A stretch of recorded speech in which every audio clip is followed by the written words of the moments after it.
오늘 새벽 함께 나누실 말씀은 디모데후서 3장 말씀입니다.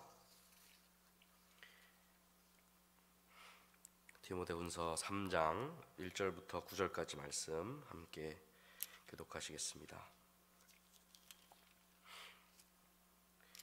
디모데후서 3장 1절부터 9절까지 한 절씩 교독하시겠습니다. 너는 이것을 알라. 말세에 고통하는 때가 이르러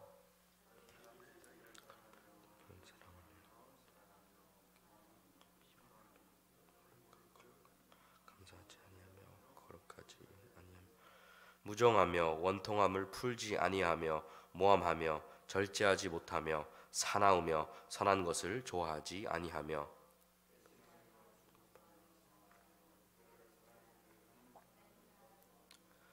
경건의 모양은 있으나 경건의 능력은 부인하니 이 같은 자들에게서 네가 돌아서라.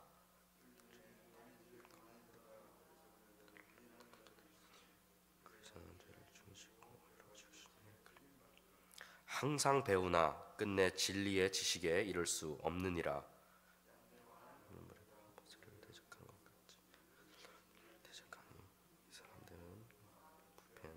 믿음에 관하여는 어려운 함께 읽겠습니다. 그러나 그들이 더 나아가지 못할 것은 저 두 사람이 된 것과 같이 그들의 어리석음이 드러날 것임이라. 아멘. 기도하시고 말씀 나누시겠습니다. 사랑에 많으신 하나님 아버지, 날씨가 많이 추워지고 잠을 깨우기 어려운 그런 겨울 새벽입니다. 하지만 저희를 깨우시고 주님의 전에 이끌어 주시고 또 각자 삶의 자리에서 또 온라인으로 상황에 따라 하나님 말씀 듣고 하나님 앞에 기도하며 또 하루를 열게 하시니 너무나도 감사합니다. 이 시간에 오신 모든 성도님 여러분, 헛된 발걸음, 헛된 시간이 아니라 정말 귀한 말씀 들으시고 삶에서 적용되는 그런 귀한 말씀의 시간 될 수 있도록 도와주시옵시고, 또 하나님 앞에 올려지는 아뢰어지는 모든 기도 제목들 가운데 주님의 섭리와 주님의 뜻에 응답이 있는 그런 귀한 새벽 기도 시간 될 수 있도록 주님 축복하여 주시옵소서. 이 시간 전하는 자나 듣는 자나 성령님께서 감화 감동 역사하셔서 그 교통하심 가운데 하나님의 진리의 말씀만이 드러나고 선포되고 이해되는 그런 귀한 시간 될 수 있도록 주님 축복하여 주시옵소서. 감사드리며 예수님 이름으로 기도드렸습니다. 아멘. 네, 오늘은 디모데후서 3장 1절부터 9절까지 말씀 함께 나누시겠는데요. 당연한 것이 당연하지 않은 시대라는 제목으로 함께 말씀을 나누겠습니다. 혹시 그 밀레니얼 세대, MZ 세대라고 들어보셨죠? 네. 혹시 알파 세대라고 들어보셨나요? 네.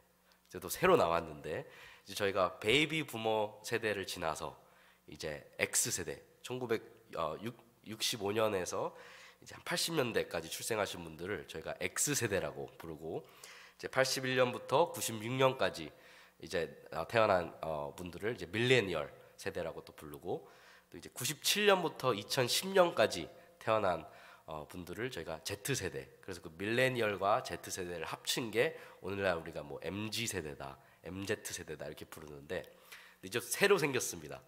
2010년을 기준으로 이후로 태어난, 그렇죠? 어린 아이들이죠 아직. 그들을 이제 알파 제네레이션, 이제 알파 세대라고 하는데, 그 알파 세대를 어떻게 정의했냐 이게 보니까 그 정의가 이렇습니다. 알파 세대는 개인주의 가치관을 가진 밀레니얼 부모에게 태어났으며 저출산 추세 속에서 사랑을 독차지하였고 진정한 의미의 디지털 원주민으로 자랐다는 특징을 가진다. 네, 이게 알파 세대. 네, 저의 두 자녀들도 이제 알파 세대에 속하는데 많은 우리 주일학교 아이들이 다 알파 세대에 이제 속해 있는 겁니다. 근데 이 정의는 이제 2008년도부터 나왔던 서울대 그 교수의 교수님, 그 김난도 교수님의 책 트렌드 코리아라는 책에서 이제 가장 최신 나온 트렌드 코리아 2023년 책에서 나온 가장 중요한 10가지 키워드 중에 한 가지입니다. 이 알파 세대가. 근데 이 키워드가 중요한 이유는 한국에서도 뭐 삼성경제연구소뿐만 아니라 전 세계적인 경제학자들과 연구소에서 우리 바로 앞에 이제 다가온 새로운 산업혁명이 바로 초개인화 혁명이다. 하이퍼 퍼스널리제이션 혁명이다라고 보기 때문에 또 이 디지털 미디어 세대, 알파 세대가 굉장히 중요한 세대로 관심을 받고 있습니다. 그런데 우리가 잘 생각해 보면 우리 일상에서도 벌써 우리는 매일 이와 같은 초개인화 시대를 살아가고 있습니다. 예를 들어서 우리가 유튜브를 딱 틀죠. 그럼 유튜브를 보면은 영상들 추천들이 딱 뜨는데 그게 우리의 검색 기록, 또 시청 기록 이거를 다 컴퓨터가 알고리즘으로 만들어서 개인화된 추천을 해주는 거죠. 그렇게 영상이 나오게 되고, 또 그것뿐만 아니라 우리가 뭐 스마트워치, 그렇죠? 가정에서는 요즘은 뭐 알렉사 같은 인공지능 뭐 스피커도 있고, 심지어 그 온도계도 자동으로 다 컴퓨터화돼 있고, 그게 다 어떻게 보면 우리 삶 곳곳 금융, 건강, 라이프 스타일 이렇게 한편으로는 굉장히 효율적이고 또 편리한 삶을 살게 해주는 그런 기술이 우리가 이미 살아가고 있습니다. 어떻게 보면 이제 좋아 보이죠. 그리고 어제 저녁에도 이제 저희가 목사님이랑 애프터스쿨 이제 프로그램을 준비하면서 회의를 하는데 이제 저희가 이제 인터넷 광고, 웹사이트 뭐 제작, 영상 편집 이런 얘기를 하다가 이제 굉장히 쉽게 이제는 기술이 없더라도 굉장히 쉽게 모든 걸 제작하고 편집할 수 있는 이제 웹사이트를 저희가 나눴는데 이걸 보고 목사님께서 굉장히 놀라시더라고요. 와, 이게 신세대다, 신세계다. 예. 근데 한편으로 저는 그렇게 놀랄 만한 그런 기술은 아닌 것 같은데라고 생각을 했어요. 그런데 웃긴 게 집에 가서 제가 이제 소파에 앉아서 업무를 조금 더 보는데 제 딸이 옆에 딱 앉더니 스크린을 막 이렇게 손가락으로 움직이는 거예요. 그래서 제가 아빠 노트북은 터치 스크린 안 돼. 그래서 애가 이해를 못 하는 거예요. 왜 당연히 애는 태블릿 보고 다 터치 스크린인데 터치 스크린이 안 된다는 것 자체가 얘한테는 상식이 아닌 거예요. 그 두 제가 어제 저녁에 경험을 하면서 느낀 게 이제는 정말 누군가에는 너무나도 당연한 게 누구에게는 당연하지 않은 거고, 그렇죠? 세대 간에 있어서 사상 간에 있어서 굉장한 차이가 계속해서 생겨나는 그런 현실을 시대를 우리가 살아가고 있구나라는 생각을 해봤습니다. 그런데 저희가 여기서 조금 천천히 주의 깊게 한번 생각해 봐야 될 것은 우리가 이렇게 기술적으로 효율적이고 편리해지고 정말 초개인화되어가는 삶이 과연 좋은 것인가? 좋은 현상인가? 라는 질문입니다. 예를 들어서 저희가 스마트폰 다 가지고 계시죠 지금. 이 스마트폰이 갑자기 사라졌다고 없어졌다고 생각을 해보겠습니다. 그래서 미국의 우마라는 단체에서 그래서 한번 조사를 해봤는데 사람이 평균적으로 하루에 자신의 스마트폰 스크린을 이렇게 쳐다보는 수가 평균적으로 150회 이상 된다고 합니다. 150회. 순간적으로 이렇게 그냥 쳐다보는 게. 그리고 이런 사람들을 계속해서 검사해봤는데 뇌 검사를 해보니까 스마트폰을 없애버리니까 1시간, 하루, 3일이 가니까 사람들이 뇌에서 알코올 중독자나 마약 중독자가 느끼는 금단 현상을 똑같이 느낀다고 합니다. 네. 그리고 75%의 사람들이 한번 우리도 잘 생각해 보기 원합니다.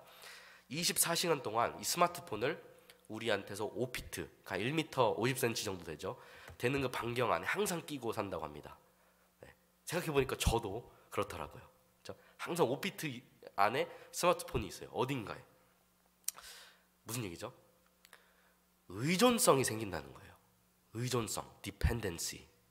그러니까 이게 없으면 이제 불편하다는 정도가 아니라 이게 없어지면 이제 정신적으로, 신체적으로도 몸이 반응을 하는 그런 의존성이 생긴다라는 것이 정말 심각한 그런 사회, 지금 현실이 되어갔다는 거죠. 이러한 측면에서 바라봤을 때는 초개인화라는 현상은 내 개인이 기술이랑 결합이 되고 없어서는 안 되는 존재가 되고 기술이 개인화가 돼버리는, 그렇죠? 없어서 안 되는 존재. 그리고 내가 개인 중심적인 삶을 더욱더 살아갈 수 있게 만들어주는 그런 기술, 이 오늘날의 기술이 아닐까라는 생각을 해봅니다. 오늘 말씀, 본문 말씀으로 돌아오길 원하는데 저희가 3장 읽었던 말씀 1절부터 4절 말씀 함께 보겠습니다. 1절 말씀입니다. 너는 이것을 알라. 말세에 고통하는 때가 이르러라고 바울이 얘기를 하는데, 여기서 이제 헬라어 원어를 보면 이제 고통하는 때는 이제 감당하기 너무 힘든, 감당하기 어려운 이란 뜻을 담고 있는데, 그게 왜 그러냐?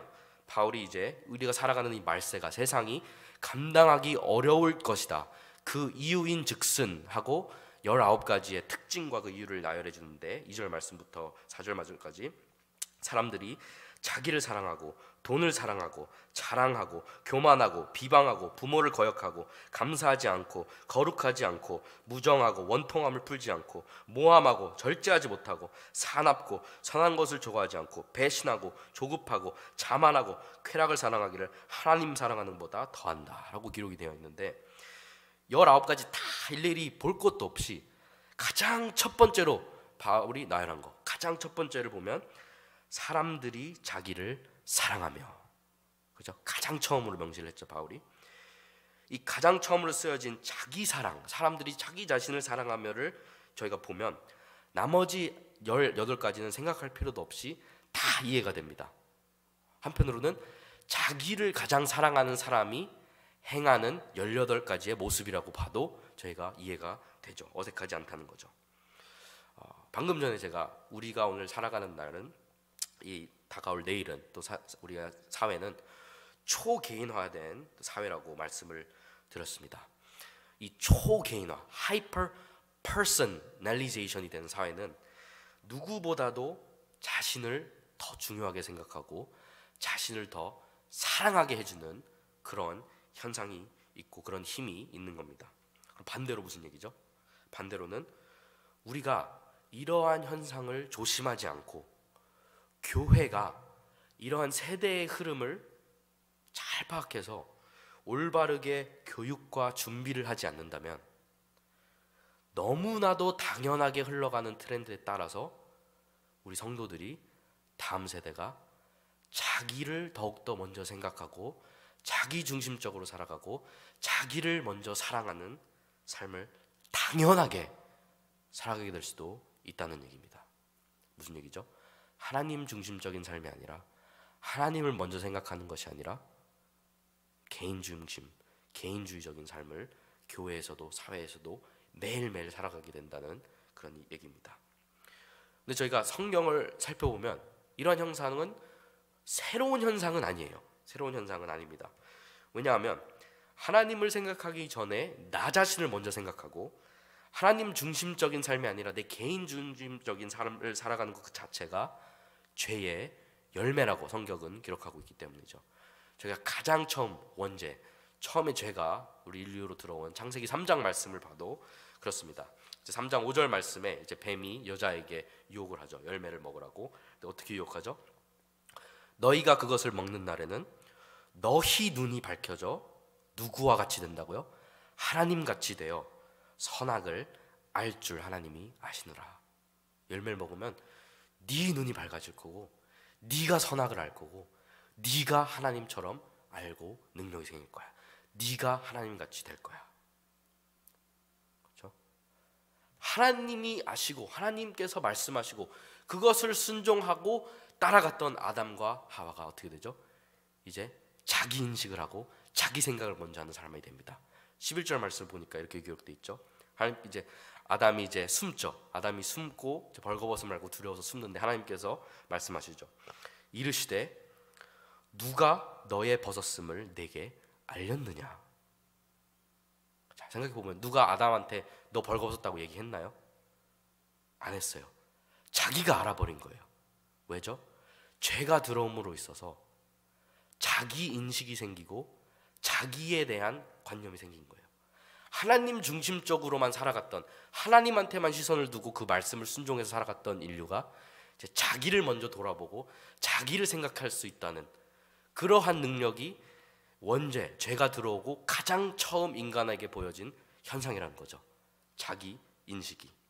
그러니까 이제 인간의 역사에 있어서 하나님을 가장 먼저 생각하고 살아갔던 우리가 나 자신을 먼저 인지하고 생각하고 살아가는 그런 터닝 포인트가 된 거죠.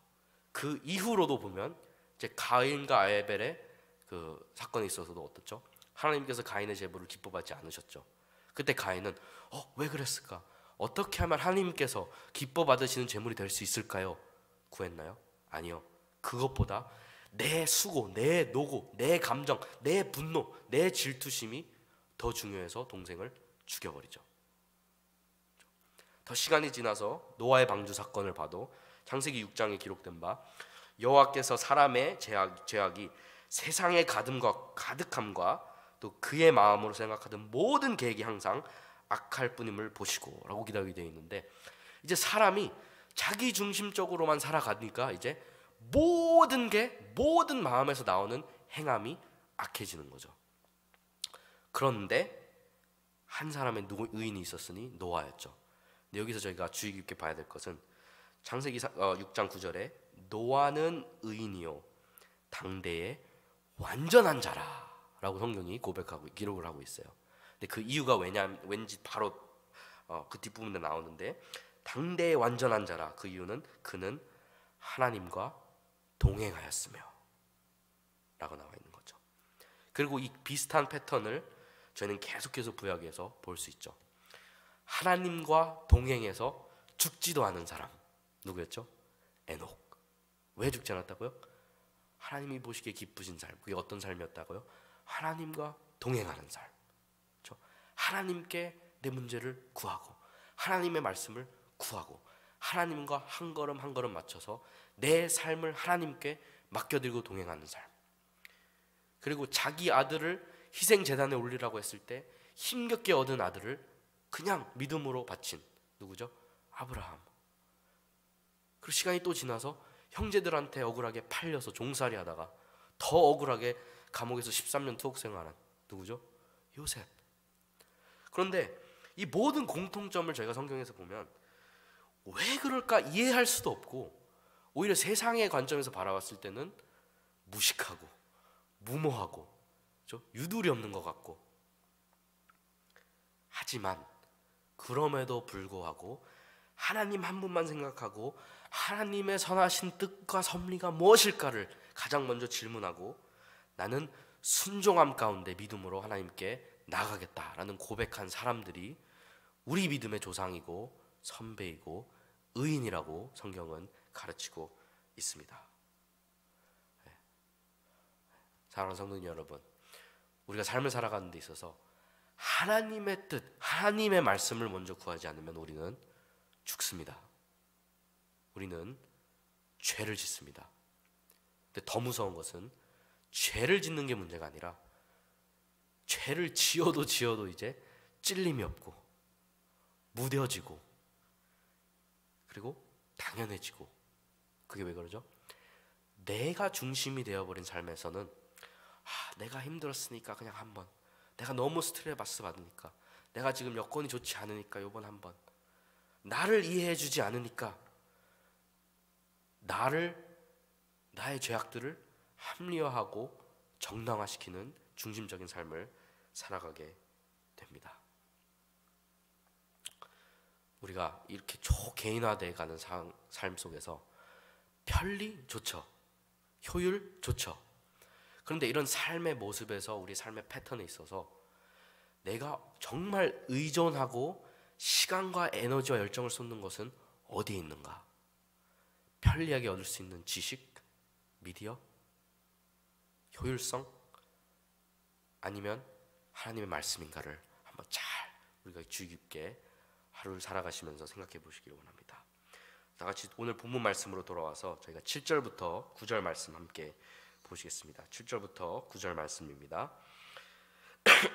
항상 배우나 끝내 진리의 지식에 이를 수 없느니라. 얀네와 얀브레가 모세를 대적한 것 같이 그들도 진리를 대적하니 이 사람들은 그 마음이 부패한 자요 믿음에 관하여는 버림을 받은 자들이라. 그러나 그들이 더 나아가지 못할 것은 저 두 사람 된 것 같이 그들의 어리석음이 드러날 것임이라. 우리 아이들에게, 또 우리도 그렇게 교육해서 살아왔죠. 배워야 된다. 아는 게 힘이다. 그렇죠? 잘 배워서, 잘 공부해서, 잘 성적 관리해서, 좋은 대학 가서, 좋은 학위 받아가지고 좋은 취직해가지고 돈 잘 벌고 잘 살아가지고, 그렇죠? 좋은 집 사고 투자 잘하고 저축 잘해서 잘 모아서 그렇게 살라고 세상은 계속해서 가르치고 있고, 초개인화돼 가는 기술과 사회와 모든 트렌드가 거기에 중심에 맞춰 있어요. 어떻게 하면 내가 저금을 잘하고 투자를 잘할까? 어떻게 하면 내가 더 효율 있게 잘 공부를 할까? 그렇죠? 모든 게 인간 중심적인 편리와 효율에 중심이 맞춰 있는 거죠.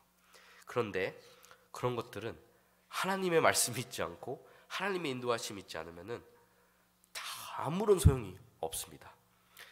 여기 7절부터 9절까지 말씀에 나왔던 얀네와 얀브레는 출애굽기에는 이 이름이 거론이 되진 않지만 이 두 사람은 이제 모세와 아론이 바로 앞에 서서 이제 우리 백성들을 내보내줘라, 데리고 가겠다 했을 때 이제 아론의 지팡이가 이제 뱀으로 변하는 그런 기적이 있지 않았습니까? 근데 그때 이집트의 주술사 두 명이 똑같은 그런 그 지팡이로 똑같은 모습을 나타냈죠. 능력을 보입니다. 그 두 주술자가 이제 얀네와 얀브레였는데, 근데 출애굽기 7장 말씀을 보면 빠뜨리지 않고 기록하고 있어요. 이렇게 같은 기술과 같은 능력을 보이는 것 같지만 출애굽기 7장은 이렇게 얘기합니다. 아론의 지팡이가 그들의 지팡이를 잡아삼켜 먹었다고. 그렇죠? 이렇게 나날이 발전해가는 기술은 우리에게 더 많은 것을 알게 해주고 더 많은 것을 가능하게 해주고 편리함을 넘어서 이제는 인간이 의존할 수밖에 없는 환경을 만들어 갈 것입니다. 근데 이 모든 기술의 발전은 얀네와 얀브레가 부린 주술과 같을 뿐이라고 저는 생각을 합니다. 그냥 모습일 뿐, 참 진리를 대적할 수도 우리 하나님을 대신할 수도 없습니다. 근데 이 말씀을 들으시는 우리 세대 가운데서는 아멘으로 받고 이게 당연하죠. 그런데 현실은 특별히 MZ세대나 이제 알파 세대는 굉장히 다르게 생각하도록 환경이 또 문화가 조성이 되고 있습니다. 아까 앞서서 알파 세대의 정의에서 디지털 원주민 세대라고 했는데 그게 왜죠? 이미 태어났는데 스마트폰이 있는 거고 이미 태어났는데 인공지능이 있는 거예요. 근데 이거를 우리 윗세대 신앙인들로서 우리는 믿고 우리는 이게 이해가 되니까 오케이 굿 넘어가자 이렇게 해서는 안 된다는 얘기예요.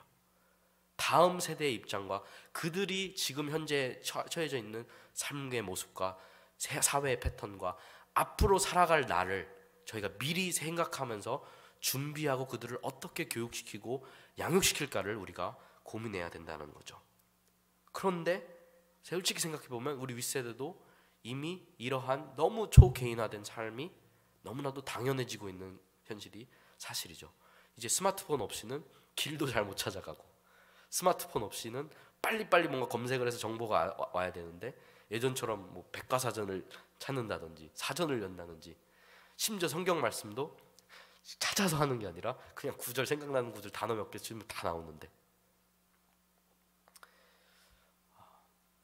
다시 한번 사랑하는 성도님 여러분, 우리가 매일매일 살아감에 있어서 하나님 말씀을 보지 않으면 죽습니다.